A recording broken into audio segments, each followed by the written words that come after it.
రాయచోటిలో అరెస్టైన ఇద్దరు ఉగ్రవాదుల కుటుంబ సభ్యులను పోలీసులు అదుపులోకి తీసుకుని ప్రశ్నించారు. రాయచోటి కోర్టులో హాజరుపరిచారు. మరింత సమాచారాన్ని మా ప్రతినిధి శ్రీనివాస్ రెడ్డి తెలుసుకుందాం. శ్రీనివాస్, రాయచోటులో గత 2 రోజులుగా ఉగ్రవాదుల కలకలం ఉమ్మడి కడప జిల్లాలో కలకలం రేపింది.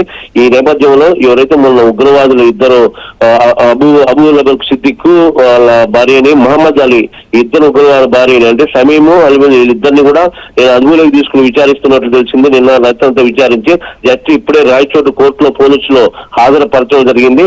ఈ మేరకు ఇద్దరు కూడా 14 రోజులు రిమాండ్ చెప్పడంతో జైలుకు ఇప్పుడే రాయచోటు సబ్ జైలుకు తరలించడం జరిగింది. ఇప్పుడే జస్ట్ అయితే మొత్తం మీద అయితే ఇంకా ఈ ఉగ్రవాదులు ఇద్దరు భార్యలే కాకుండా ఎవరైతే అరెస్ట్ అయ్యారో ఆ ఇద్దరు ఉగ్రవాదుల సమీప బంధువులు జమాల్, మహబూబ్ బాషా అనే మరో 20 కూడా పోలీసులు అదుపులో ప్రస్తుతం ఉన్నారు. వీళ్ళందరినీ కూడా నిన్న అదుపులోకి తీసుకుని విచారిస్తున్నారు. అయితే ఈ ఇద్దరి భార్యలను సైరాబాను ప్లస్ సమీములు ఇద్దరిని కూడా కోర్టుకు హాజరుపరచడం జరిగింది. మరో ఇద్దరిని మాత్రం ఇంకా విచారిస్తున్నారు. వీళ్ళు మాత్రం జైలుకు తరలించారు.